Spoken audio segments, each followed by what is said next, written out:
Okay, smoke alarms. You can use them in your RV or you can put them in your homes. So this is what this presentation, this is an hour presentation that I cut down for 13 slides. So we ought to be able to get this show on the road and keep on track with our time. Electronic devices are detected at presence of fire. Smoke and the sound that they give off when the alarm is sounding, excuse me, generally consist of one or more sensors: the triggering circuits, the alarm amplifier horn, and the power supply. Next. Now, this is just a picture of a group, and I'm not pushing any smoke alarm or any company. All I'm doing is just showing you the pictures. These are different manufacturers and different photographs of what they have. The reason that I have the middle one in that up on the wall, that's a hardwired sensor. Now, in our house, we have a hard wire, and we did some changes in our house. So the city came by and they made us put in another smoke alarm system right over our doors. And then when we leave, we have ADT system that monitors. So we have a different system in there. And just for your own information, I put one of the smoke alarms under the house. We have our furnace under the house, and I put one in the attic. The different smoke alarm people that put the one in the attic, we changed them really, really quick. Either that or there was a lawsuit because I wouldn't pay them. Their alarms kept activating and the fire department kept coming out. And the fire department told us one more false alarm, they're going to charge us $995 for every piece of equipment that was on the scene for the next smoke alarm. So I put the alarm system company on notice, and they dropped us. So I got another one, and they did the same thing. And then ADT was the only ones that were responsible. And the reason was these things, these smoke alarms all have kind of like a little thermostat inside. And so the one in the attic, it needed to have the temperature over 350 degrees. You know, when fire starts, it starts at 500 degrees. So you're well within the reason. But if you're going to put them in the attic, make darn sure that you get a 350 degree alarm. Next. Okay, the ion sensors and the photo electrical sensors. These are the only ones that are on the market. There are only two, and I'm going to talk about the ion first. Next. This is just a photograph of a general smoke alarm. Next. Okay, this is where it really kind of gets going here. A is the horn. B is the chamber. And I'm going to talk to you in just a second about the chamber. And you can see the battery down there. Those things need to be changed. The fire department in our area recommends that you change them on July the 1st or July the 4th and New Year's Day, 6 months. I just changed, we just came back from Sun Valley at the Jazz Festival, and one of our smoke alarms was activating. It was beep, and a couple of minutes later, beep, and that's an indication that the battery's going down. So I pulled it open and looked at it, and my date on the battery was 1/22. So it's like 1 year and 8 months, 8 or 9 months. So I put the dates on my batteries just so that I can know. Next. Okay, this is your chamber. The black lid of that chamber is off of this thing, and you can see what it looks like. In the photo cell is the little light that actually shines in. And up on the top of those little angular items, this is where the heat gets in there and it kind of makes the vortex spin around a little bit. And that's what you really need. And underneath there is a radiation level that they put in there, the isotopes, and a samarium 141.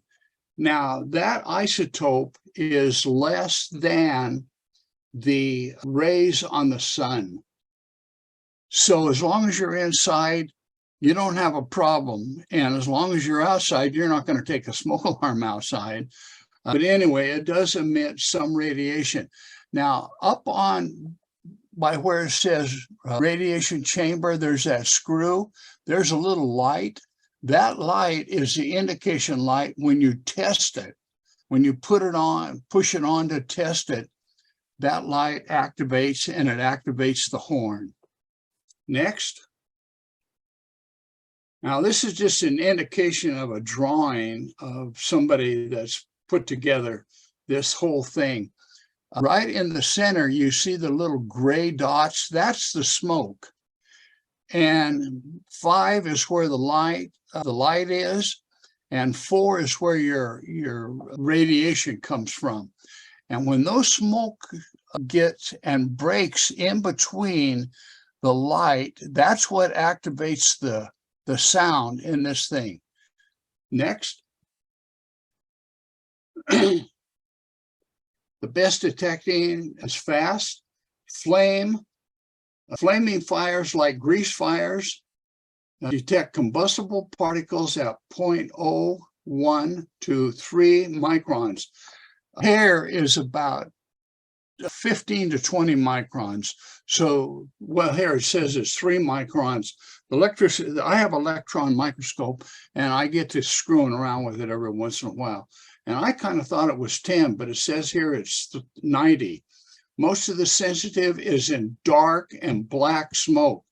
These things will pick up cigarette smoke if you actually can set them that low. Most of them don't do it. They're very sensitive to steam. We had one of them put up, and our daughter got out of the shower one day, and after she was dressed, and she came out, and my God, the alarms all went off. And it was because of the steam, the false alarms. Next. Okay, this is kind of an interesting slide. You can see in A, the negative and positive ions. These activated sounds all work on positive and negative ions. Now, on B, and you can't see the B over there, the radioactive material. If you look at the little thing that's got the plus on it, and it's got the little indication around it like a little cell, those are the smokes that come in. Now, smoke comes in as a negative ion. Fire burns as a negative ion. And what increases fire is air or wind, and that has a positive ion. And that positive ion is what activates this little thing. So it knows how many negative and positive ions are in the chamber normally. And when the smoke gets overfilled with positive and negative ions, it activates the sound. Next. LED sensors of the beam. Infrared lights, the detectors. The detector circuit senses the lights. If it is present, the alarm does not sound. And when those smoke particles scatter in there and reduce the amount of reaction to the detonator, when the amount of light is reduced, the alarm starts sounding. And what that sentence means is when that light get interrupted by those ions and the smoke, then that thing will activate. And if you have not had them activate, they are very, very, very loud. And especially if you're in a commercial building and they activate, the thing that you want to do is stop right there and leave. Get outside as fast as you can. Many, many years ago, down in Las Vegas, they had a smoke alarm that activated, and about 90% of the people left, except the people that were on the crap table. They still wanted to roll and keep going as the fire was rolling over their heads. They actually ran outside, and their hair and their coats were actually on fire, their clothing. Next. This is the photoelectric cell, and it kind of works the same way. You can see the pulsing light. It actually gives off a light, and that light goes and is activated like 60 times a second. It kind of flitters. And when that smoke gets in there and it breaks that beam in the lower picture here, it shows a scattered light. The smoke actually deflects the light, and the light doesn't meet its target. And that's how it activates in those photocells. They're still good. They're just as good as the radiation one. Anyway, they sell both of them. Both of them activated with a battery. Next. Okay, this is where they talk about the placements. This is suggested placements.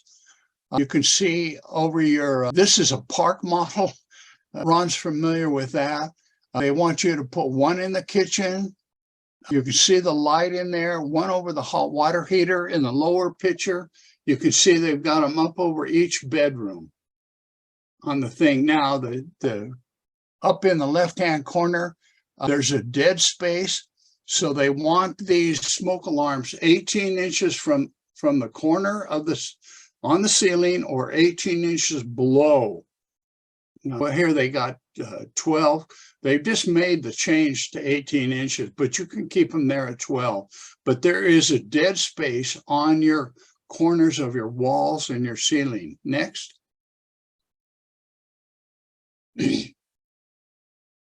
Carbon monoxide. Now, this is kind of the tricky thing. While you're reading this, I'm going to talk to you. In these smoke alarms that you can buy them with or without carbon monoxide. Now, when the fire is burning and there's smoke, it does have carbon monoxide.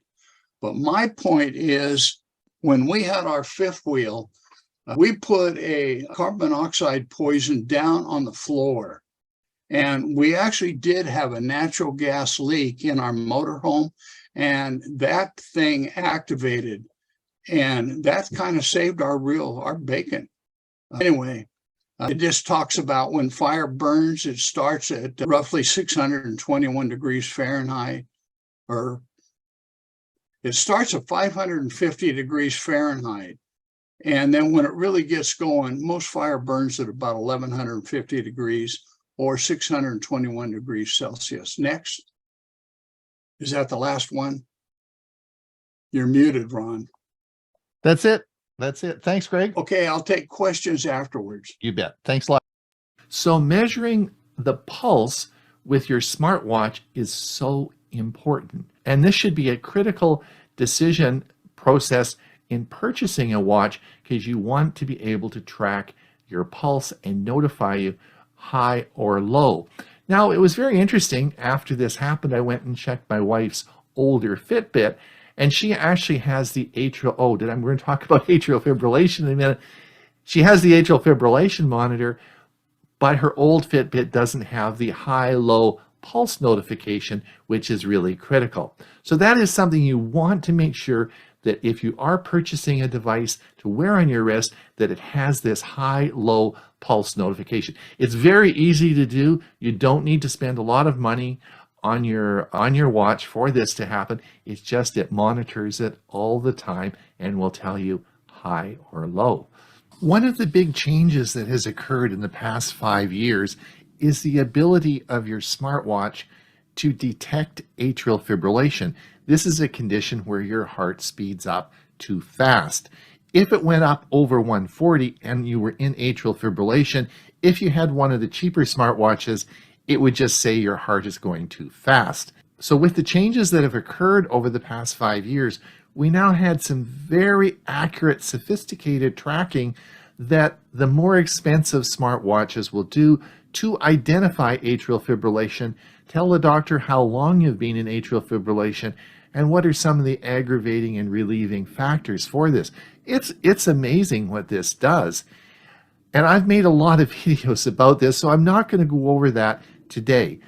I'll leave the link below for a lot of the videos I've made that more specifically discusses this. But this is something we did not have when I was practicing medicine. This is really a game changer, particularly for seniors, because who wants a stroke, right? So today I want to talk about Fitbit for a moment, and I want to show you how to turn on the atrial fibrillation feature and the maximum and minimum heart rate detection. Now, the incredible thing about Fitbit was when they brought out their software for atrial fibrillation detection and they applied it, it went to all the models, including a lot of the real older models. It had always been there. The sensor was always there to detect this arrhythmia. And it's pretty cool because it's pretty cool because it's available now to a lot of the older Fitbit watches that you probably don't even know that you have it on your watch. And I'm going to show you today how to turn that on in the software, because the software has changed a bit with their recent update. Also, it's very important that you have the feature that has the minimum and maximum heartbeat, where it's going to notify you about that. Now, not all Fitbit watches have that. I was surprised at that, but not all do. So if you are purchasing one, you want to make sure it has that feature. So let me show you how to turn these on in your Fitbit smartwatch. So I'm now going to show you how the high and low heart rate notification and the atrial fibrillation notification is turned on in the Fitbit app. Today we're looking at my Pixel 6 Android phone, and the first thing you need to know is that the Fitbit app on your phone is connected to your smartwatch through Bluetooth.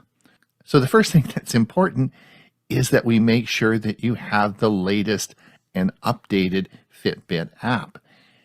It changed recently, and there's been a bunch of changes in the design of it, so I want to just show you where to find things. So let's go to the Play Store, and what we're going to do is I'm going to type up here Fitbit, and here we go.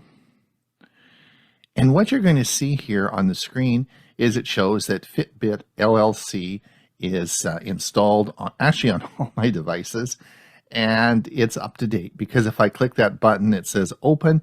If it was out of date, then it would say install update. So this is where you want to go to make absolutely sure that you have the correct and updated software for your phone.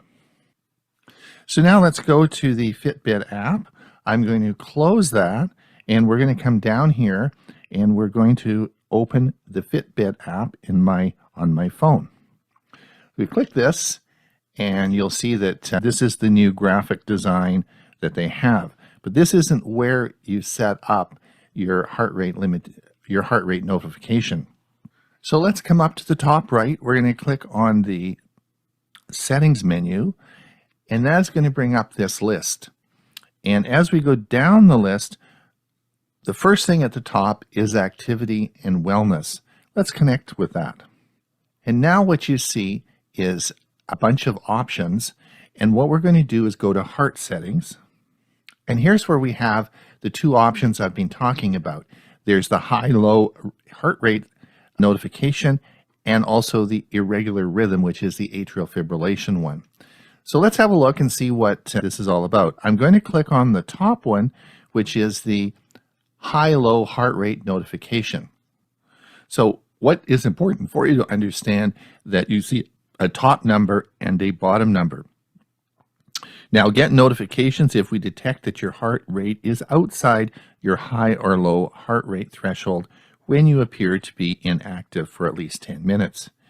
Now, as we come down here, you'll see that we have heart rate notification, and I have that turned on. This is the high heart rate notification turned on.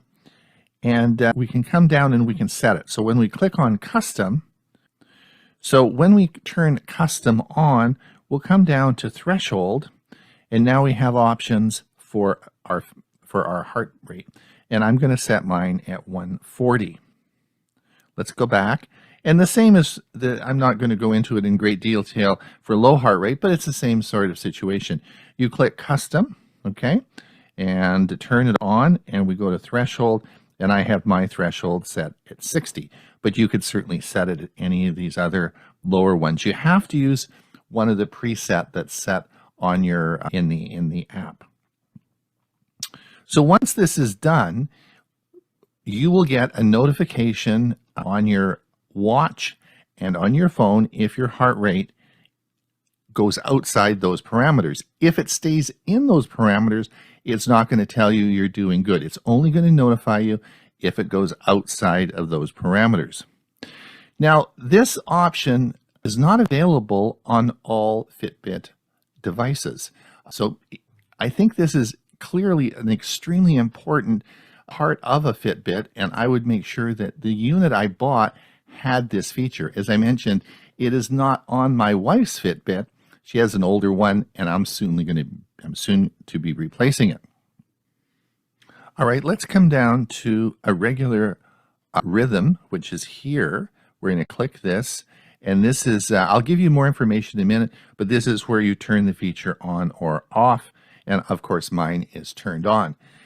The important thing for you to know that in a Fitbit, it's going to sample your heart rate throughout the day, mostly at night, and it's going to identify you if you have atrial fibrillation.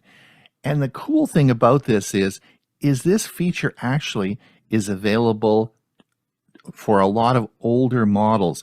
The sensor in the watches was compatible with this new feature. So it's probably there for you to turn on, and I would encourage you to do so. Now, once you turn it on, let's go back to the original menu here. Let's go way back here, and you're going to come down, and you're going to see the first thing here is irregular rhythm notification, and it says it's on and it's checking. So we're going to view history. And here you can see that it last analyzed my heart today, actually at 3:30, which is about an hour ago, and I haven't had any bouts of atrial fibrillation. Now, it also talks a little bit about what atrial fibrillation is. It talks about the basics of atrial fibrillation, why it is challenging to check, and so on and so forth. So this is a good resource center for you to look at all the features here. But the really big thing I want you to look at is this app on your phone with this feature is available for a lot of the older models, and you should turn it on. This is so important because, hey, you don't have to go and spend a whole bunch of money. It's there. It's Ron Brown with Tech for Senior. Hopefully. All right, Hewie, you're up. How to reset your iPhone to factory settings. I'm Hewie Poplock. Getting a brand new iPhone is fun, from discovering its cool features to snapping that first pic. But before you get too excited, make sure you back up your old phone and reset it to its factory settings to remove your personal information. Not sure how? Don't worry, I'll show you. Here are answers to frequently asked questions on how to restore your iPhone to factory settings and tips for resetting your device without losing important data. Why would you need to factory reset your iPhone? Restoring your iPhone to its default settings means starting from scratch. Doing so is important to protect your personal information, especially in the following scenarios. 1. You want to sell your iPhone or trade it in for a new device. 2. You want to give your iPhone to a family member or friend. 3. You need to troubleshoot your device for a performance issue like a frozen screen or poor audio, or you forgot your passcode. I only recommend this as a last resort after you've tried everything else. Does a factory reset erase everything off your iPhone? A factory reset on your iPhone will erase nearly all the data on your device. That's why it's important to make sure you're prepared to take such a big step. What a factory reset deletes from your iPhone. 1. Contacts. 2. Photos and videos. 3. Music. 4. Passwords and files. 5. Accounts. 6. Messages. What should I do before I reset my iPhone? Before you restore your iPhone to its factory settings, there are 5 important steps to take to make sure you don't lose your existing data. 1. Back up your data to iCloud or a different secure location.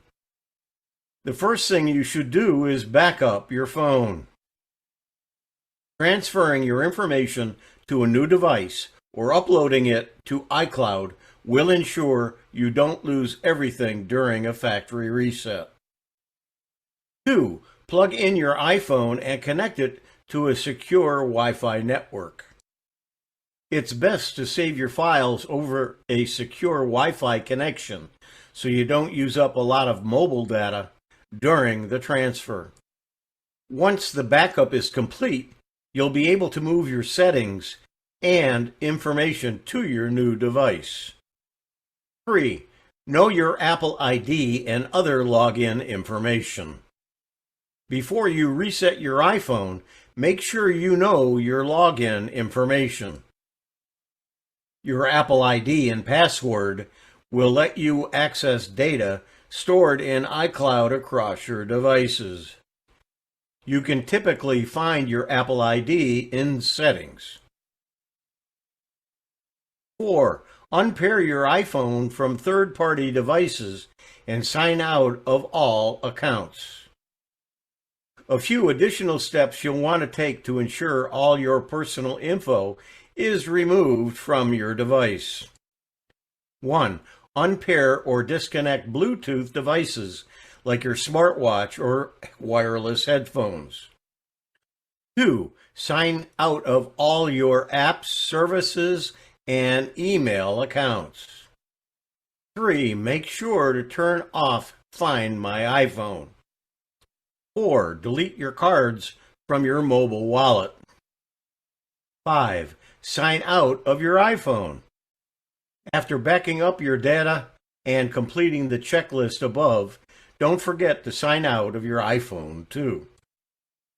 Although a factory reset removes all of the information you've stored on your device, this will ensure no one can access your account after you sell or trade in your iPhone. How to factory reset your iPhone. There are a few different ways to reset your iPhone, but the easiest one is through Settings. 1. Open Settings, then tap General and Reset. Tap Erase all content and settings. 2. You may have to enter your passcode or Apple ID and password to confirm your decision. 3. Follow the prompts. 4. Then tap Erase iPhone. Your iPhone screen will go dark, and then you may have to wait a few minutes for it to fully erase. When you see the device turn back on, the factory reset will be complete. If you'd now like to put your information back on your device, check out a guide to how to restore your iPhone from a backup. How to factory reset your iPhone without the passcode. Forgot your iPhone's passcode? We've all been there.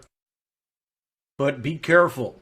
If you enter the numbers incorrectly too many times, the device will be disabled and you'll be forced to complete a factory reset just to unlock it.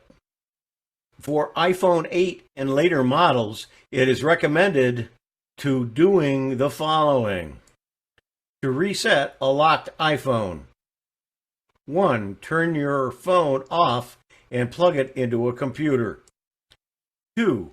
Press and release the volume up, press and release volume down, then press and hold the side button. 3. Keep holding down the button until you see the recovery mode screen. 4. Depending on your computer, open either Finder or iTunes. 5. Locate your device on the computer. 5. When you see a message that says the iPhone needs to be updated or restored, choose Restore. Then select Restore again to confirm. 6. Keep your phone connected to your computer until the process is complete. If you've backed up your iPhone before you got locked out, you should be able to restore your data. If you didn't back up your iPhone, your data won't be saved. Protect your phone. And smartphones are no exception. This is part of a series, How to Dispose of Your Old Tech Responsibly. I'm Hewie Poplock.